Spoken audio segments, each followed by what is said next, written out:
Hey, howdy, everyone. Welcome to another fabulous launch to a ComicBase live stream here.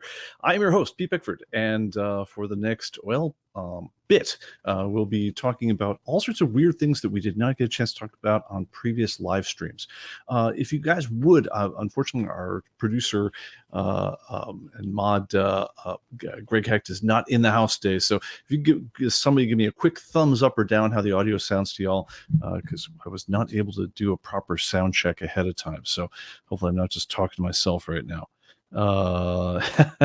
Okay. Hey, just gonna go in reverse order here. Fabian von Driesch is joining us here from Belgium. Department of Comics in the house. Okay, looks like sounds like things are good. Excellent. Doug Ren's watching 9/11 documentaries.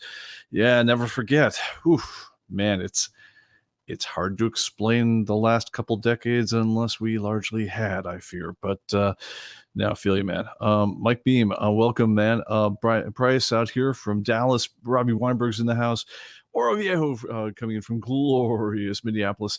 And Richard Scott checked in to just say he's not here. So how can you not appreciate that? He's a polite man, that guy. It's Andrew Comics joining us here from Seattle. Welcome, everyone. I've lots of things to go through for a show that I was, head time I was sitting there going like, yeah, they don't got anything to talk about. I might be out of topics here, but I think we've got some stuff. So Randall Paskey is welcome as well. Welcome. So a couple of things. First of all, get the business out of the way first. If this is the sort of thing you like, please, we do this sort of thing. So hit that like and subscribe button if you have not already, and make sure you hit the notifications. We plan on having some new videos out in the next couple weeks, so hopefully we can get that going. And also, anyone watching on YouTube, very much encourage you to leave a comment. It helps a lot as far as getting these things to get distributed to the wider audience and not just to the just ourselves. But anyway, a couple of things. Oh, and by the way, if you have questions, please put them in the chat to @ComicBase TV. It helps me see them in the as things go whizzing by, and I very much appreciate that. All right, so a couple of things. First of all, RIP. We lost a couple big ones this week. James Earl Jones, of course, Darth Vader. I will not do the Darth Vader impression, but and also John Cassaday, a very, very accomplished comics artist. You know him from Astonishing X-Men. It was the good run, as well as Planetary and so forth. A little fuzzy on the exact cause of his demise. He went early. He was only 52, but I understand he had some health issues, and Godspeed, man. Yeah, it's sad to lose those two. All right, on to more positive notes, on the other hand. I got some interesting email today, which I think you guys will appreciate. Let me see if I can get my mouse into the right place. And yes, Heritage Auctions is auctioning off a lot of really, really prime stuff from Game of Thrones. So if you've got a spare $1,000 laying around or so, you can outfit yourself with like Dothraki warrior costumes. They have Jon Snow's sword up for sale. They have, most of the prime costumes are up for grabs. You can get yourself a dragon egg. You can get yourself the pin that that they're wearing, saying I'm the Queen's hand and so forth. You can even get Daenerys Targaryen's death costume, and of course it would not be this. It would not be the show if you couldn't also get the throne itself, the Game of Thrones. So what other people paid with lives and blood and treasure and the fortunes of their nations for, you can get your very own copy of the touring one, the one they brought on to like Comic-Con and so forth, of the Game of Thrones, throne itself, for I think the starting bid is a mere $15,000. But I gotta say, as items to put in your man cave, that one kind of wins. Have a look at that. That's over at Heritage Auction Galleries. It kills me, but I do not get a piece of any of that. But I wish them well, because that's some really cool stuff over there. All right, other things that are of note. We had a tech question come in today. I'm just going to handle this one out of order, which was, guy said, hey, thanks for the info on using ComicBase with the Mac. I'm getting notes on Parallels that they wants me to upgrade something. I'm like, I don't know what they're asking you. I cannot be particularly helpful on that one. That was a call, the Parallels guys. But he also got a message, which is all too common for those of us who use Windows kind of occasionally, in that Windows will let you, if you want to, install without ever entering a proper license key. Just what will happen is it will first of all, it starts off just saying, hey, you're not activated, you really should activate. And after a couple days, it's like, hey, you really, really should activate. And it starts saying not activated all over the home screen and so forth. And then I understand, because I've never actually had the guts to go this far. After that, they just start switching off, functionality of Windows randomly, which I guess is fair enough because you haven't actually bought the product. But anyway, if you're looking for if you're getting a Windows that needs to be activated message and you're looking to activate your own copy of Windows with a legit copy of Windows 11, I would definitely suggest heading over to Stack Social. There's a number of places to get. They're essentially gray market keys, but Stack Social is the one that I guess I go to for more than most other things. Gray market means it's not legitimate, but they probably didn't mean to distribute it where it got distributed.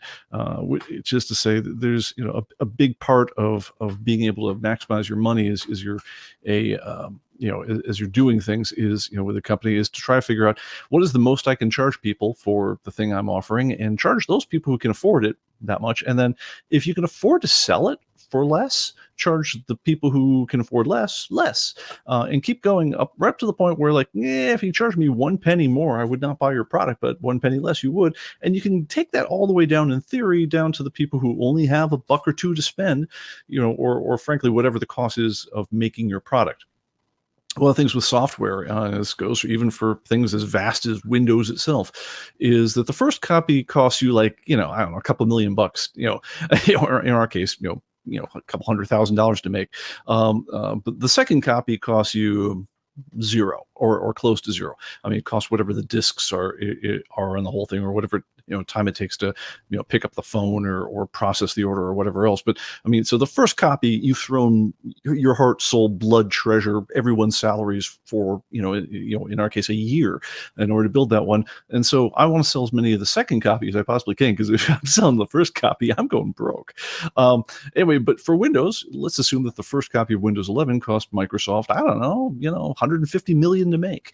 The second copy cost them like $1. So if it turns out that there are a lot of people willing to pay $199 for a copy of Windows 11 Pro, and they largely live in the Western world, and buy new computers and things like that, they're going to sell the official copy is going to be $199.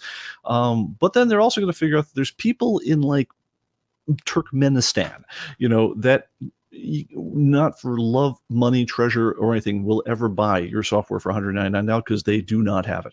And if it turns out that you can profitably sell those guys a copy of Windows for $10, then you sell them at $10, because everything is bonus. So what gray market is it's when you have a license key that was intended for the Turkmenistani market, for instance. And it's just the key. It's a marketing thing. It's the same copy of Windows you've got at home, but somehow the people in charge of buying the Turkmenistani shipment managed to sell it back over to the Western world, where it can then be resold profitably to you for as low as $19.99. So for that, you get a key that Microsoft isn't happy about, but which is absolutely legitimate. And so if you happen to have it, it will activate, and it works exactly the way you think it would. You may or may not be violating different license agreements that you clicked through rapidly. I don't know the answer to that one. I'm going to say personally, I have not read the license agreement closely enough to know if that's anything other than frowned upon.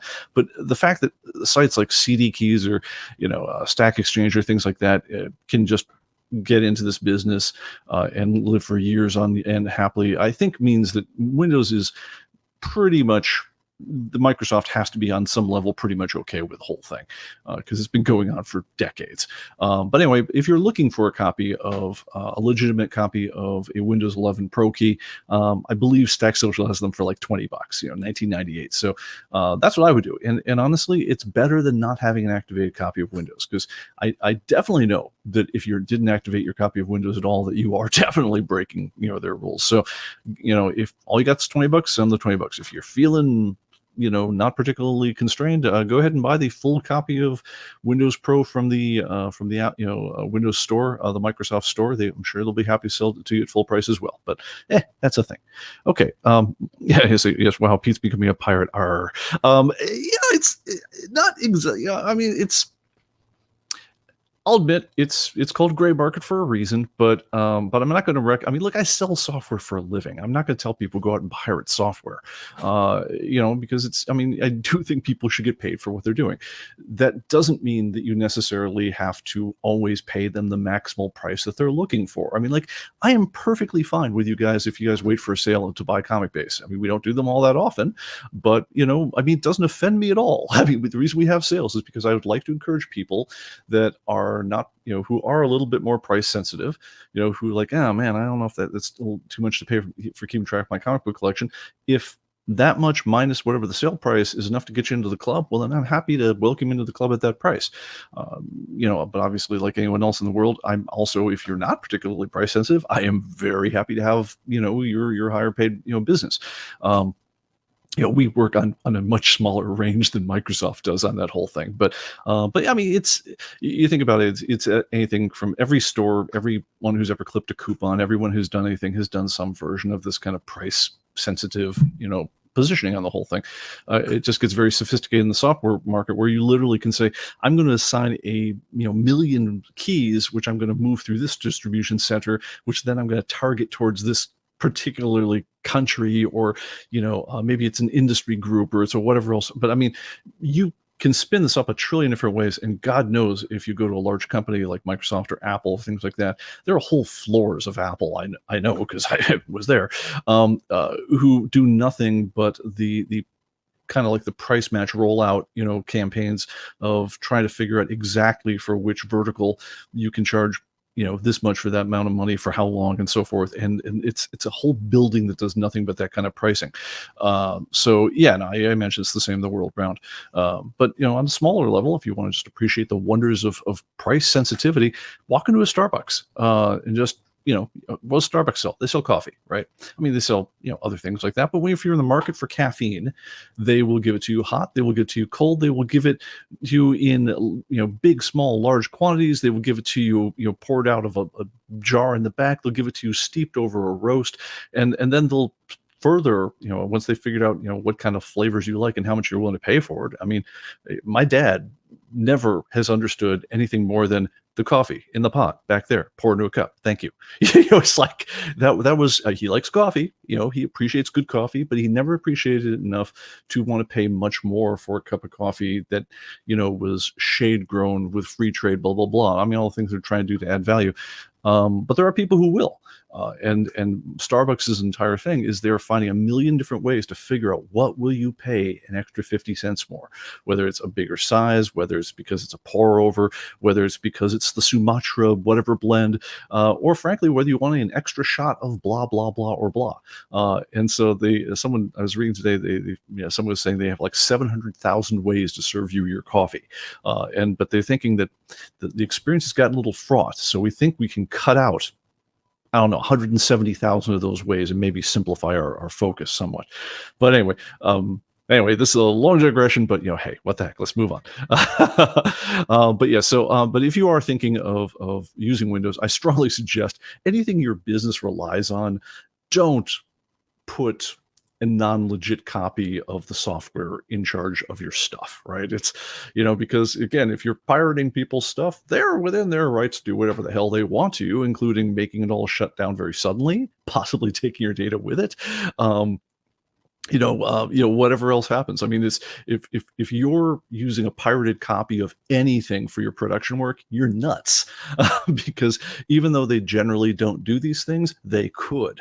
So get yourself a legit copy, even if you got it through some kind of back end, or it fell off a truck in Turkmenistan kind of place. But get yourself a real copy of it and get $20. And that's pretty easy to say, go to. All right. Yes. Or it says Starbucks, good way to drown in your own SKUs.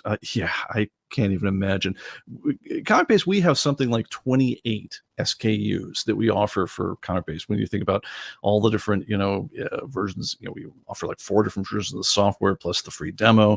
But then it's also like, well, did you upgrade from last version? Did you upgrade from 1 year back? Did you sign up for the auto renewal? So that, it saves you a little bit of money, but then the idea is that we're also going to, come around and try to charge your card next year. But when you multiply all that stuff out and add in a couple barcode scanners, yeah, it's just for us, our little tiny company, to update and launch a product is a ridiculous amount of stupidity to get that all updated. And we almost always do something wrong, on some level of every year with some product. We didn't mark the priority ship only flag for the new barcode scanner or something, and whatever. But again, the reason you'd have buildings full of people doing these kind of SKUs for stock keeping unit, if you guys are interested in trivia, but is because yes, the kind of positioning and marketing and promotion that goes around the stuff is just unbelievably complicated. I know at Apple they had their own language that they would use. It was like a meta SQL they would use to specify the different promotion ranges and targets that they would have for the Apple Store. It was just, yeah, it's unbelievable. But you wonder what all those. I used to really wonder, what do I worked at Apple when there were 15,000 people there, and I knew what I did. But I'm sitting there and I hear now that they have 70, 80, 100,000 people. I'm like, what do all you people do? You have less products than I ever did. Well, 500 of them are just working in the building that sets pricing in the store. So that's where some of them come from. Anyway, moving on. Okay, other bits of news. The update's going to be out a day late this week. We've got some illnesses going on in California, and it's taken out some people. So, yeah, I'm not quite as mean of a boss that I sit there and say, damn your sickness, you're getting the update out. No, so anyway, they're busy coughing up lungs and whatever sore things they're doing out there. They're not indexing this week's update, so that'll be out a day late. But we don't expect it to be too bad. And if it is too bad, then I'm going to wind up having to do the damn thing. So, all right, we got that. All right, other things that are of note. ComicBase update. There is a build 1320 out right now. It is not. This is one of these iceberg builds. There's a lot under the surface that is going on. Some of it is really cool, and I'm not going to tell you much about it. But the part that I am going to tell you about right now is that if you ever had trouble on your very small screen laptop or other machine with the add by barcode or select titles issues, it should be working much more nicely for you now. That's the little one. There are a bunch of neat surprises in it. Some that people have found, and these are actually the intentional kind of surprises, not like the whoops, a bug. No, but some people have found. I'm not going to get into it because I'm going to tell a much better story about the whole thing after I've worked on it for another couple of days, because then I can tidy the whole thing up with a bow and present it as one complete package of wonder. So we're going to wait for that before I start going on about. But if you do want to download it and poke around some, I think you'll find a few cool things. All right, other things going on. ComicBase Mobile. We are still not quite submitted into the stores yet on the new version.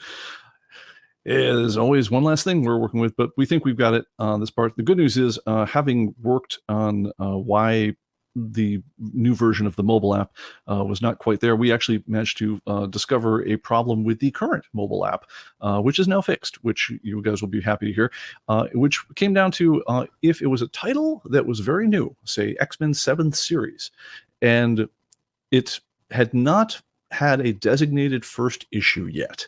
So in other words, it might have had a 1A, 1B, 1C, 1D, whatever else, but there's a process that runs on back end of our servers, which chews through all the titles and says, well, what is the lowest numbered picture we can find, and matches it up and builds a little thumbnail for it, and so it can serve it up very quickly. So when you guys are browsing titles on, say, Atomic Avenue or in the mobile app and things like that, it helps to have all those thumbnails pre-computed and rendered so that when you search for Tomb of Dracula, it knows exactly what thumbnail it's going to show for Tomb of Dracula, because it doesn't have to go out and look and figure it out in real time, because that would take an extra tenth of a second, and we got things to do. We got data to serve. So anyway, it turns out that the process that had been generating those first issue thumbnails hadn't been run for a while, and some of these titles were getting behind, and the search that was looking for titles was really looking for that first title index, and we apparently made the decision at one point, well, if we don't see the picture right now, let's just not show that one right now. So if you were wondering for some time why X-Men 7th Series and other relatively recent titles just weren't appearing in the mobile app, that's why, and they appear now. So anyway, this is one of those things where like, okay, well, that in retrospect, when you say it like that seems like a bunch of bad decisions all in a row that we made, and they were. It's just, if you guys know software programming, you never make the whole decision all at once. You always make a decision about something else that seems unrelated, which then when you put it all together with the other 5 decisions, comes up with a story that like, hey, did we really think this through all the way? No, we did not. But then we've thought it through now. So anyway, that's fixed now. And if you've been looking for a couple of these older titles, they should not get in your way. If they do get in your way, if they don't have a picture right now, it won't stop them from appearing. You'll just get the little placeholder icon for like a word balloon if it's a comic, or a book icon if it's a book, or a open magazine if it's a magazine, etc., etc. So one last thing that, again, it's a very complicated system we're running here, and we're constantly surprised on all the little things we've buried for ourselves in. But anyway, that's one that will not appear anymore. In the meantime, we hope to have the new mobile app at least submitted to the app stores in the next couple days, and at which point it will either appear very quickly, or Apple will, sit there and bust it back and forth with us 100 times like they did on the last version, and we'll be at this for a month. But anyway, let's see. Okay. Someone says COVID. I cannot verify. One of the weird things about when people call and they say, hi, we're incredibly sick, and we have these, the following picturesque symptoms. As an employer, especially an employer who does business in California, I'm not actually allowed to ask what the hell's wrong with them. It's like, because at that point, it's getting into their personal health data, and I'm not allowed unless there's a special need to know, and I don't need to know. The fact that you're just oogie and can't do your job today is it's about all I really need to know. But anyway, but I appreciate in the efforts of going the extra mile, all the employers feel like I had one guy, and I think it helped that he had an acting background, but he would always leave the best answering machine messages for us whenever he was calling in sick. It was like a whole performance. It was literally, I'd call my wife over and we could listen to the tape together. But he would illustrate as audibly as he could why it was that he would not be in for work today. But how we miss you. Anyway, that's not who we have right now. I think that guys are actually sick. Anyway, so on to other things. Special request for folks out there. Are you using another program? I don't care it could be a homebrew program. It could be something, Excel spreadsheet of your own. It could be, some hobbyist program, whatever the thing is. If you are, and you're trying to move your data into ComicBase, please get in touch. I'll put my data up on here. There we are, pbickford@human-computing.com. If you're watching this one, drop me a note and say, hey, I have data in program blah, and I would interested in moving, what it would take to move that into ComicBase. I will try to get a copy of your data from you in certain formats, because we have an initiative to do some magic, to try to get it as matched up as possible without you doing anything extra, to ease the transition into the modern world. As I mentioned on a previous show, variants are just a mother to move from one program to another. But there's other things that different programs and styles will do differently. And so we're trying to say, hey, what is just as a challenge? What is the easiest we could possibly make it to switch into ComicBase? And so we would like data to play with. So obviously we could cook up our own, but yours is more real. So we want to see what you guys do. So get in touch, pbickford@human-computing.com if that applies to you. All right, let's get on to the actual things. Okay, so questions from viewers. First one came in, and this was actually suggested by our Lost Limited producer today and moderator, Gregor Hecht. He said, hey, it's been a while. Can you talk about shipping comic books on Atomic Avenue, or for that matter, shipping comic books in general? All right, so Atomic Avenue recently made a much welcome change in that they were able to drop their shipping rates quite a bit, because USPS made a decision that they had. The USPS offers, let me back it up. For a long time, the U.S. Postal Service has been trying to encourage people to not ever go to the counter, because if you go to the counter, they have to hire counter employees, and then they have to haul packages around. It's a real bother for them. If they could just sit in trucks and shove things through conveyor belts, it really just moves things along for them, and they're willing to pass the savings on to you. But it got to the point, a decade or more ago, where they would be like, yeah, our good shipping rates, the ones that we that we give to normal people, we're not giving you the good shipping rate if you even come up to the counter. It's, in other words, if you come to the counter, you're going to pay full retail and more on whatever service you're going to do. If you go and you download our click and ship software, we'll let you have a better price break. But what they really want you to do, ideally, is to buy your own, postal metering software, something like a stamps.com and so forth, where everything's very locked down into their ecosystem. Everything is always going to come off there with exactly the right barcoded label. It's going to look exactly the way they want it. All their services will have been updated properly with the proper APIs. There's no drama for them if you're using sorts of things like that. And for a number of years, they've made it so not only is, can you only get the good shipping rates, if you don't go to the counter, but they're making it now so that they've had a real rethink of their rates that they offer in general. So, for instance, if you went up to the counter of a post office and tried to ship a book media mail, I believe they will bust your butt 17 ways to Sunday to make that happen. There's other things. There's a new class of postage called Ground Advantage, which basically is like, imagine media mail if they didn't lose the package all the time, and they charge you like 70 cents or $1 more for it, but it actually gets there on time, or at least this decade. Half the packages don't go missing, unlike media mail, and they don't give it that extra drop kick, which they always seem to give to media mail packages and so forth. So Ground Advantage was rolled out.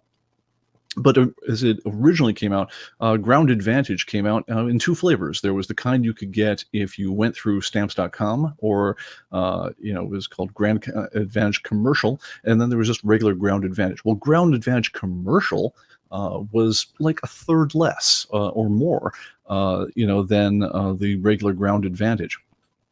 But in order to get, Ground Advantage, you had to, the commercial, you had to be like on a metered, kind of setup. You had your own privately paid for postal meter and so forth. It's like a stamps.com account.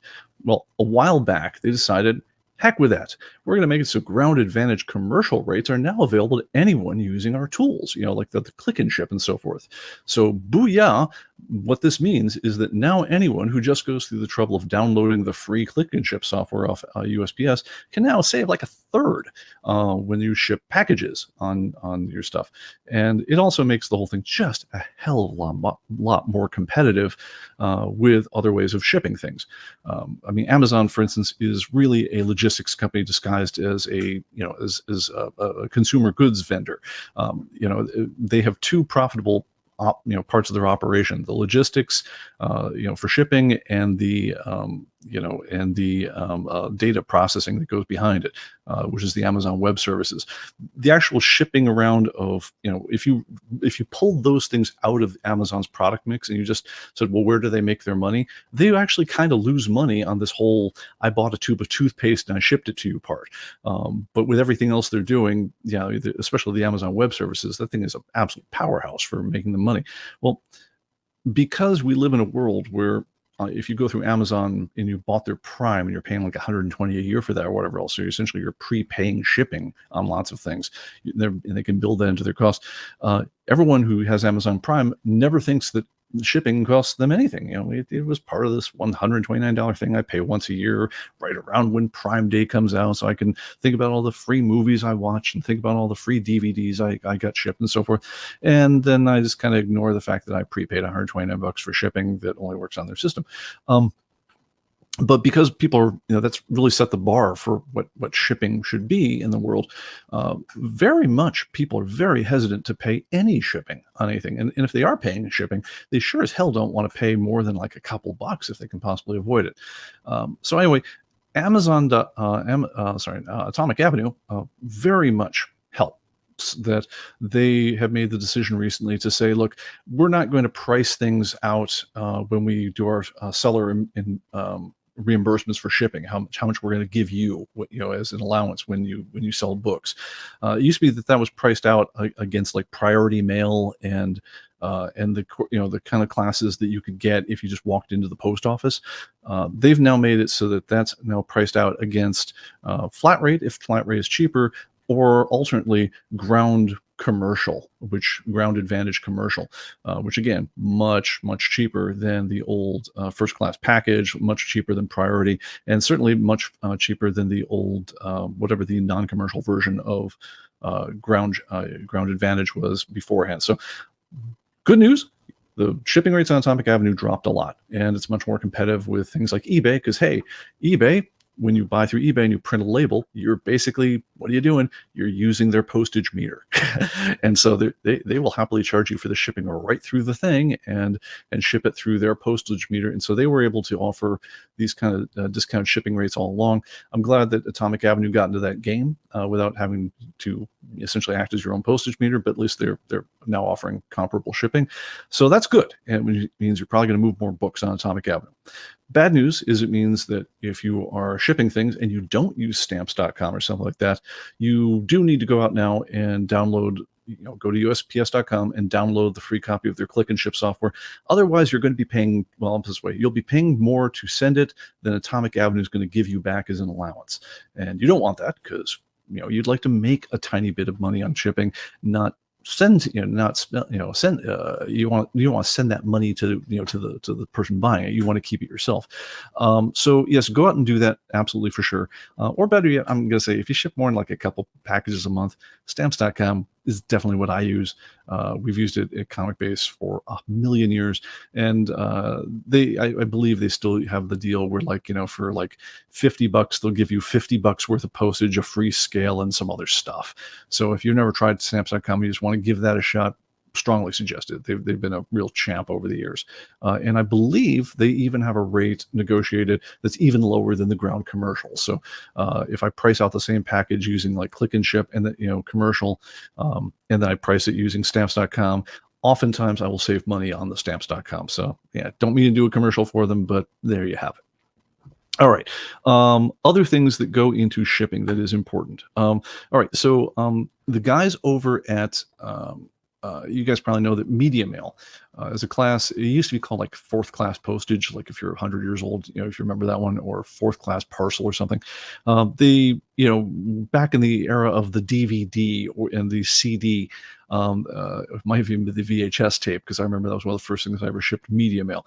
They came up with a new name for it, and they devised a class called media mail, which it's for bound printed matter, which there's a little booklet full of stipulations on the whole thing. It can also be videotapes, it can be CDs, it can be things like that. But as it turns out, if your local postmaster is an absolute fanatic for reading the rules on media mail, it doesn't apply to comic books. Most comic books are exempted because basically they're not considered bound properly, because it's only a staple, apparently. Now, in the past, I will certainly admit that depending on how fanatical my local guy was, the postmaster, I've lived in different places over the years. I've had one or two postmasters that were absolute fanatics, and whenever you ship anything media mail, they make sure, because they have the right to open the package up, inspect it, and if they saw comic books, they'd be like, "You can't ship these," and then I'd wind up having with that guy to ship them first class or some other method, which of course is much more expensive. I'm not saying that I did or did not stop doing media mail over the years, but I will say, when I'm describing how ground advantage is a lot like media mail, but imagine if the packages didn't get lost all the time.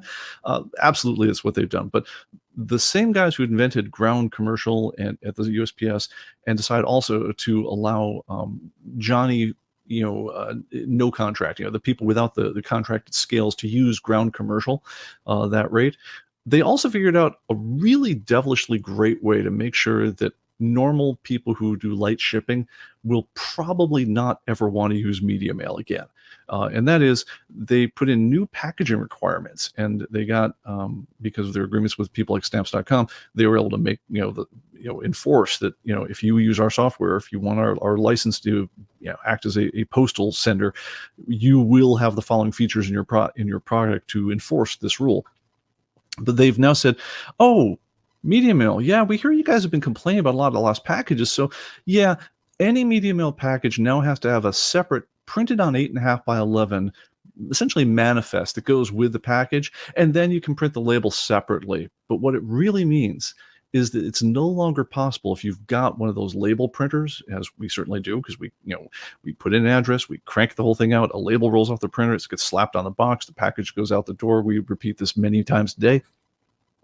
It's no longer possible to do that with a media mail package anymore. So even if somebody's ordering like a ton of textbooks from me, something that is legitimately a media mail package and whatever reason, it's now just a royal pain in the ass involving multiple printers for me to print a media mail package. And then, so I do what anyone would do in my situation. You say, well, what's the Ground Advantage one cost? And if the answer is it costs 70 cents more or something like that, you're like, screw it. It's not worth my time. And you wind up shipping at Ground Advantage. So talking about people like being able to, price differentiate cost, people who are price sensitive and being able to charge them a little bit more. Kudos to you, U.S. Postal Service, because you got someone on your staff that knows what they're doing. So yes, they finally made it so media mail. I mean, they were never going to inspect their way into compliance. I mean, you can't take the time to open a trillion packages and send nasty grams to people who are shipping borderline instances like, well, is it a comic book? Well, this one's a bound comic book and it has no ad pages, so it doesn't, again, the specs on what counted and didn't count, you could never let them just see the light, light of reason and say comic books ought to count as books. No, they weren't going to budge on that one. They were still going to reserve the right to be jerks about it. But what they did do is they made it so inconvenient to ship media mail, and the price difference between media mail and Ground Advantage became so small, it's no longer worth it to ship media mail. So yes, like I say, interesting stuff that we had going on. The Department of Comics say we've had people shipping clothing to us as media mail. Yeah, I mean, like the truth is, in this, especially this eBayified economy of ours, people will stick whatever they can in a box that will get it there at whatever rate. And if you know that the volume of packages is such that they could never really be inspected, I mean, you have to think what a different world it was before Amazon and overnight shipping and things like that became part of all of our lives. I mean, it used to be you send a package away, allow 6 to 8 weeks for delivery, and with the volume of packages that the USPS would do, it's like, yeah, they could afford to take the time every so often and say, well, this one's going out this class, we have the right to inspect it. I'm a little bored on my lunch break here, so I guess I will inspect it.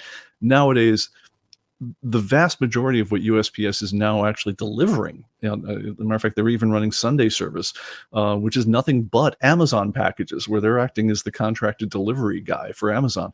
But yeah, I mean, no one's got the time for this nonsense anymore. So, but they figured out really the best way to get into it is, it wasn't like to lay on the hammer to say, well, no, we're going to enforce it, and there's $1 million fine if you don't do it, and whatever else. That was not effective. I mean, it's about as effective as trying to enforce a 55-mile-an-hour speed limit. No, what they did is they've just made it so it's just there's so little advantage to doing it this way, and it's such a pain in the butt that at this point, yeah, basically I never ship anything media mail, even if it is a stack of textbooks. So, so it goes. Anyway, other things that enter into the whole thing. I want to say something about insurance. If you're shipping anything that has any real value, I know Atomic Avenue gives you anything over $75. They kick in a few bucks for insurance as part of their computation.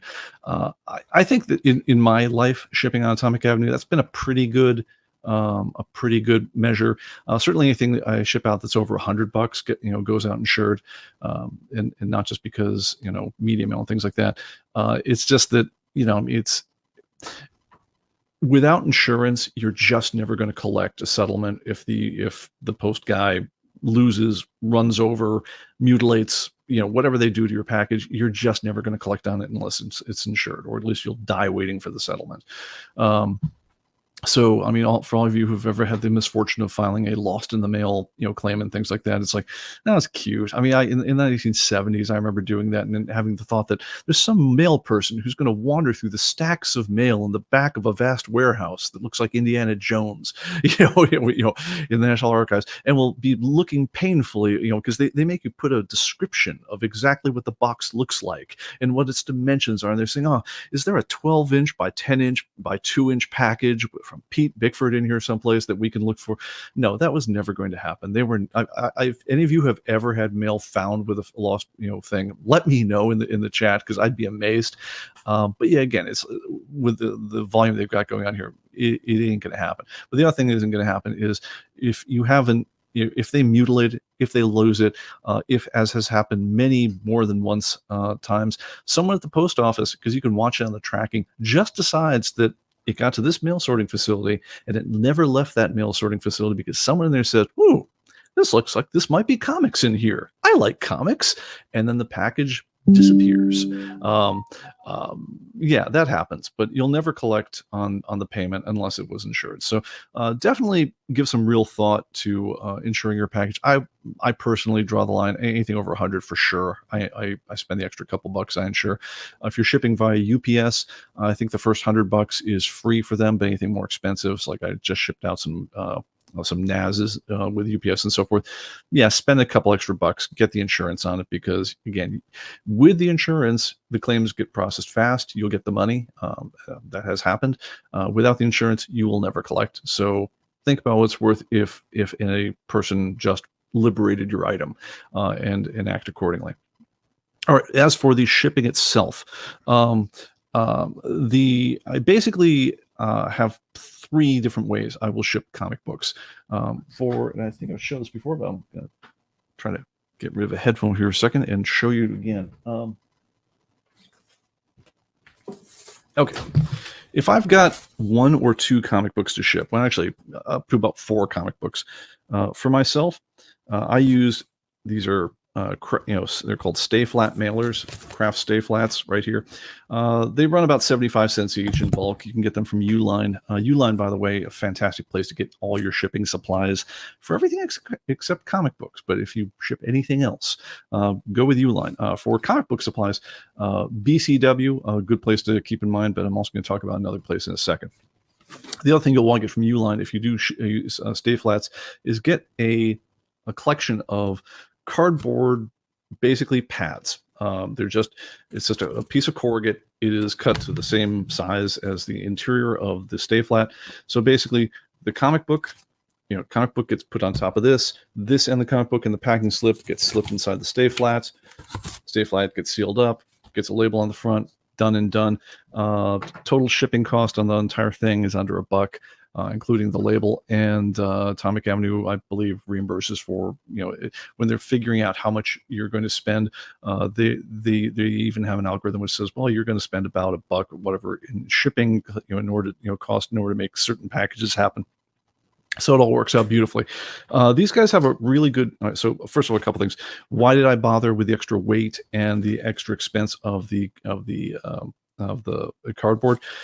It's basically a stiffener, because even though anyone who wasn't a barbarian would know that this thing is meant not to be crumpled, mutilated, spindled, etc. You can write "do not bend" on it and so forth.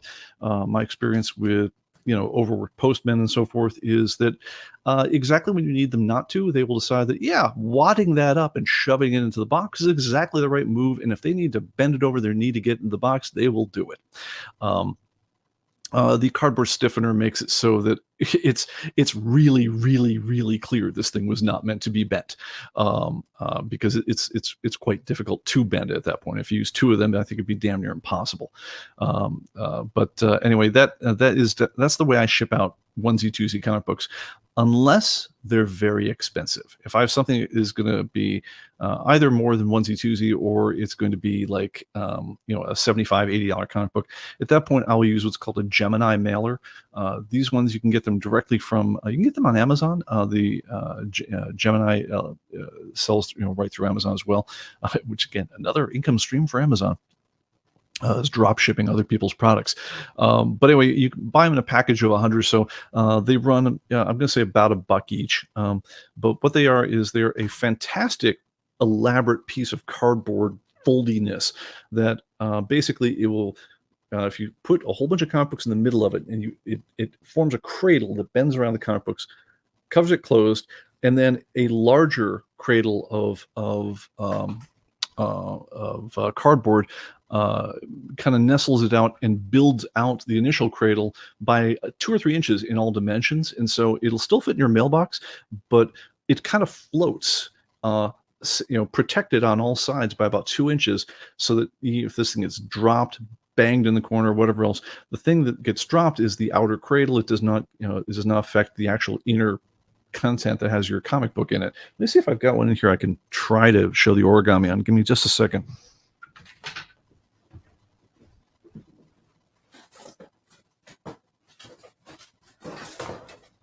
Yes, we do. All right. Excuse me a second. So reinsert the headphones. Okay, so when you get these things, this is what the mailer looks like. You know, when you get them out of the carton. I apologize, I can't pull back the camera any more than this. Anyway, very complicated piece of cardboard. I'll admit I sat there, looked at the thing for about 5 minutes before I figured out how the hell to make it do what it was going to do.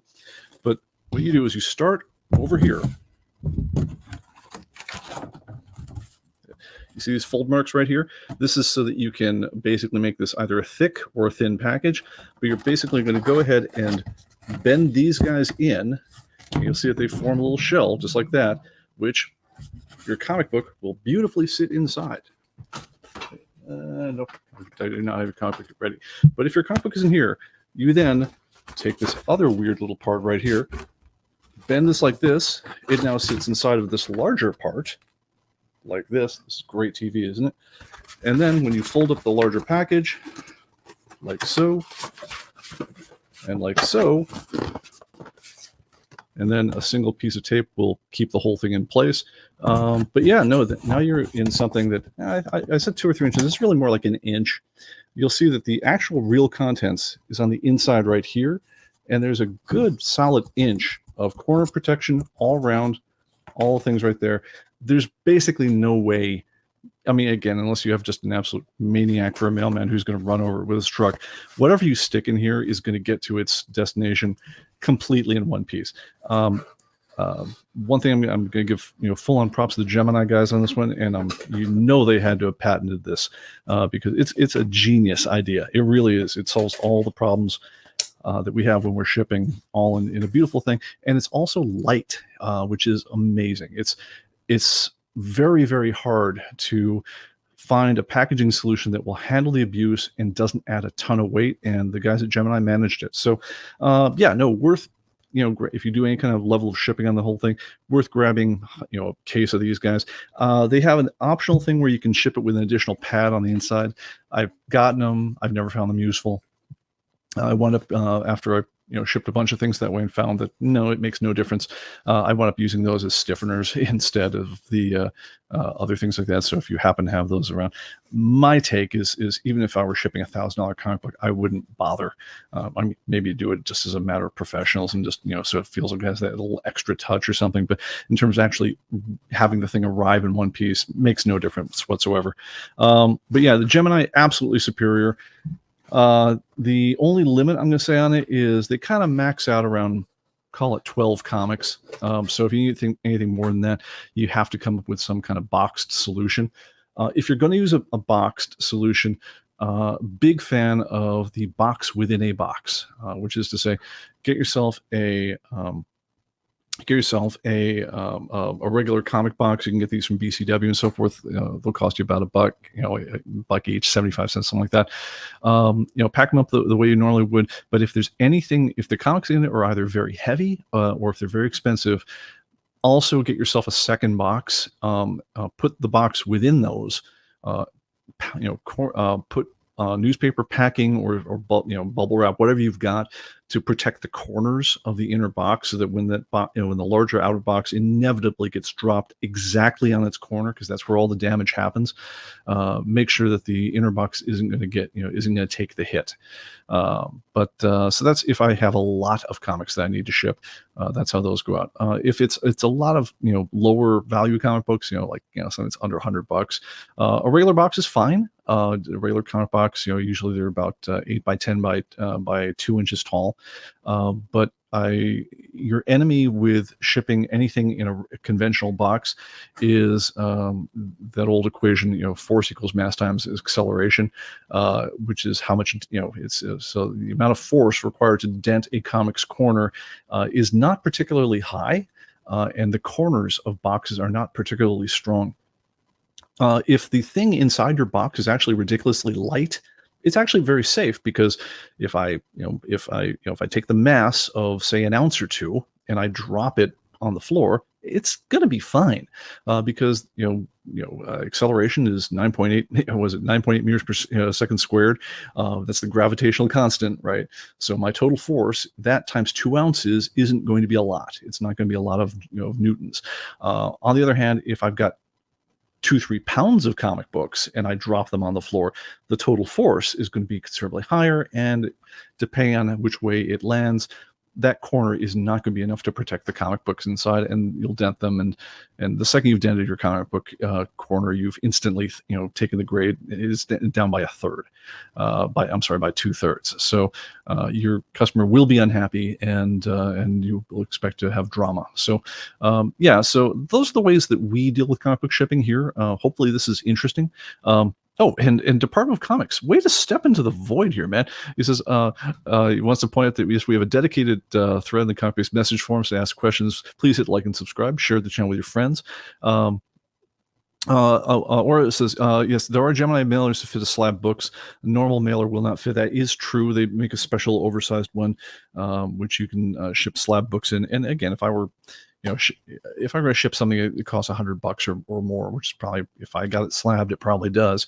I mean, take the extra, the extra buck or two you spend to get a quality, mailing solution for that is well worth doing. Let me see. I've been talking for a long time, so let me check things right here. Blah blah blah blah blah blah blah. Stuff for using the something to make your head explode. Instead of first series, second series, use the year the series started, like Uncanny X-Men 2024. Yeah, we're not going to change title naming conventions at this point. I mean, it's just this. I mean, among other things, I mean, there's the limit of what do you do in this age of modern miracles where you can launch 2 of the same, series in the same year, because then you have to go 2024 first series, 2024 second series. I mean, if I were doing everything all again from the start, I would probably be sympathetic to the idea, because that's what they do in Plex for movies, and I've gotten quite used to it for that. But yeah, no, at this point, there's no way we're changing title naming conventions. It's because we're not going to rename 85,000 titles and everyone's comic collections. That would just be mad. Department of Comics says, "Hey, I work for the post office." Excellent, congrats. My sister as well, as far as I know. Says comics are considered periodicals. Yeah, it's weird. I mean, my local postmaster has no problem on the whole thing. There is a book of mail regulations on the whole thing. Honestly, it absolutely counts on what is the fanaticism level of your local post office postal director. Postmaster. So I've had of all the places I've ever lived, I've had 2 that were fanatics, and everyone else like, I can't be bothered. All right, so let me see what else here. So you also deliver more on Sunday now. Yeah, packages, just no letters. Yeah, exactly.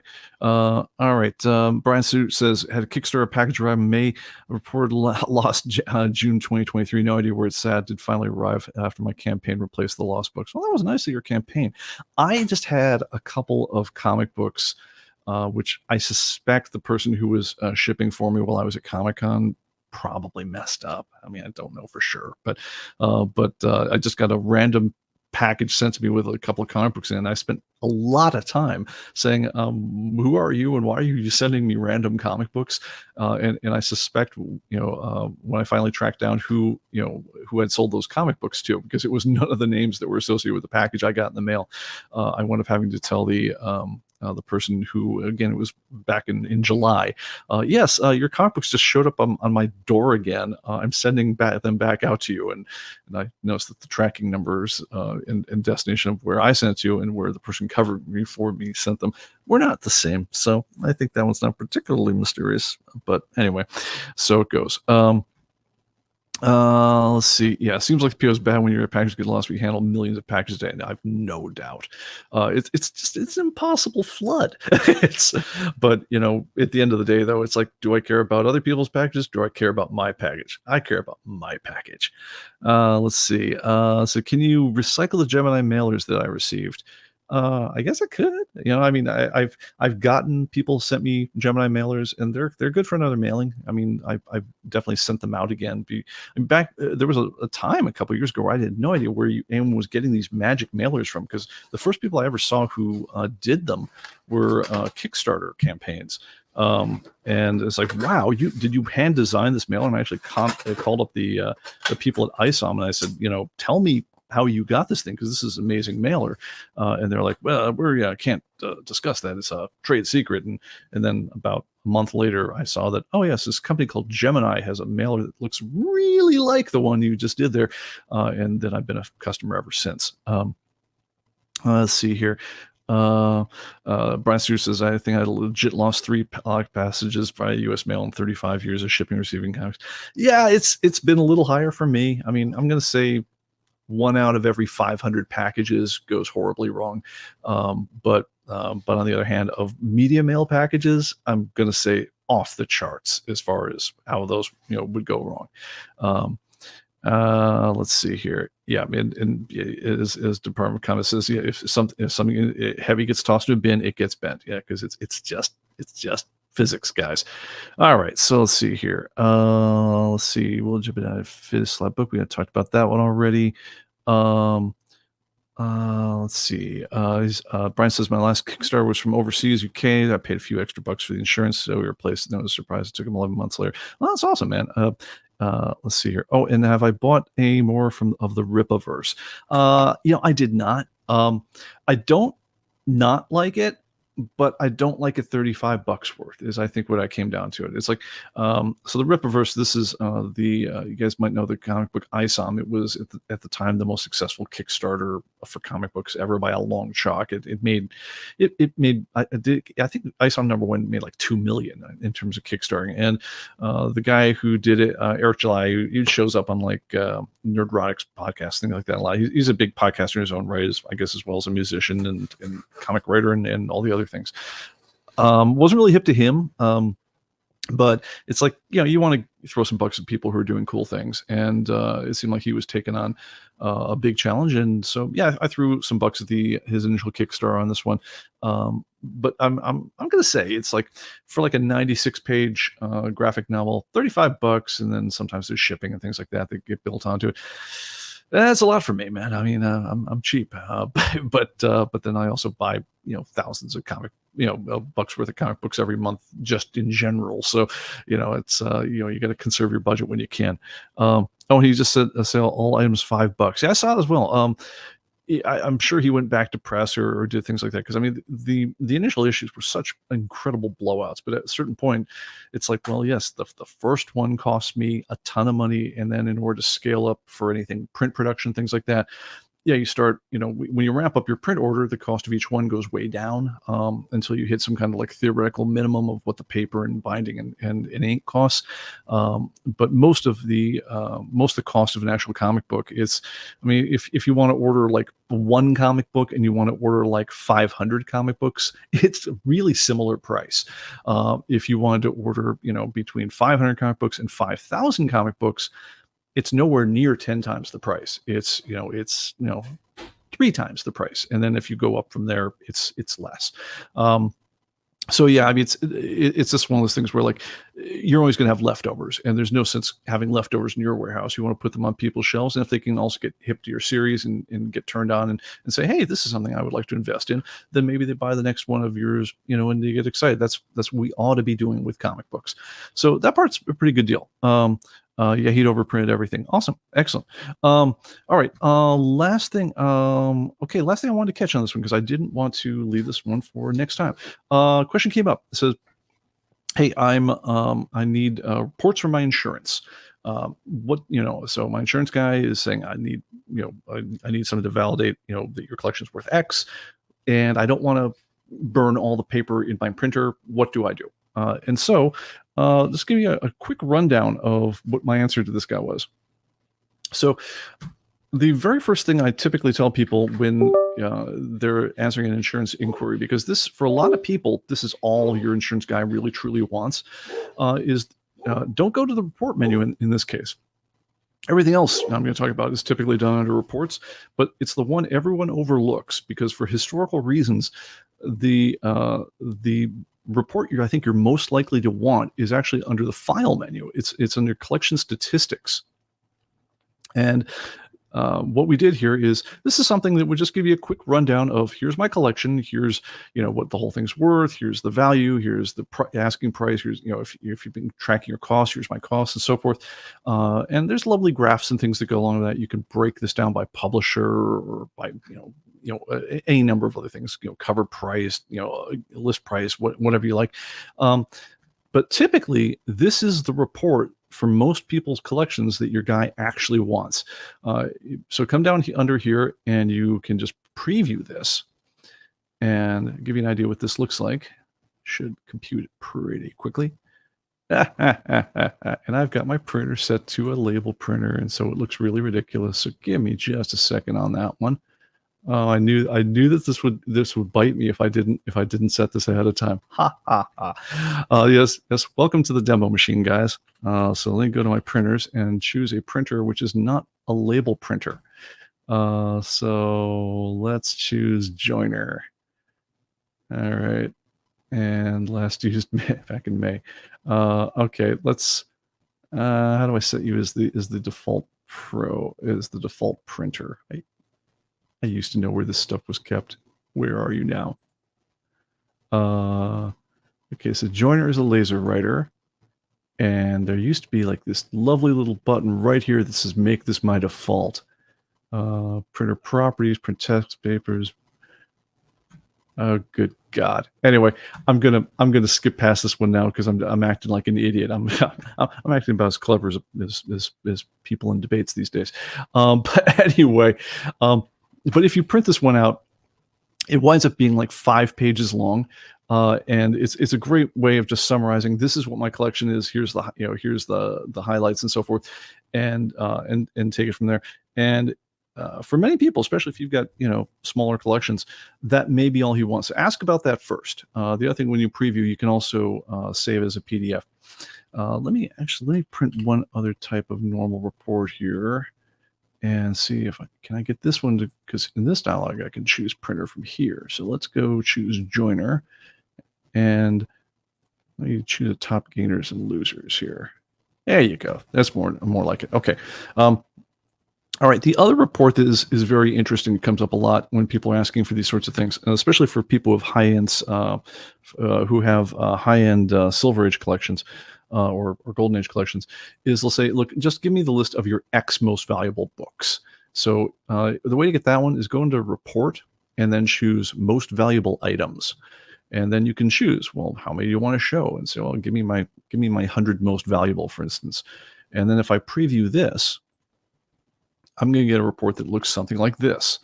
And granted, this isn't my collection. This is just a demo database. But yes, if you print this out, then again in a small number of pages, it gives them to say, okay, this is where my major exposure is on insuring this guy, and you can take it from there. That again might be all they want.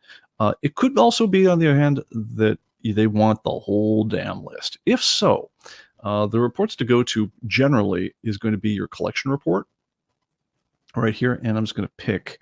I'm just going to pick a couple series on this one just so we can, and I'll just pick Batman, Robin, sure. Anyway, when I preview this one, it's going to give it line by line. It's going to total it out the bottom and so forth. But as you can see, this report could very, very quickly get very, very long, and you don't want that. You can't. Now, if they did ask for this insane level of detail, you can say, by the way, it's going to be an insane level of detail. You sure you want that? But if they say, yes, we want the insane level of detail, in which case, at least don't print it.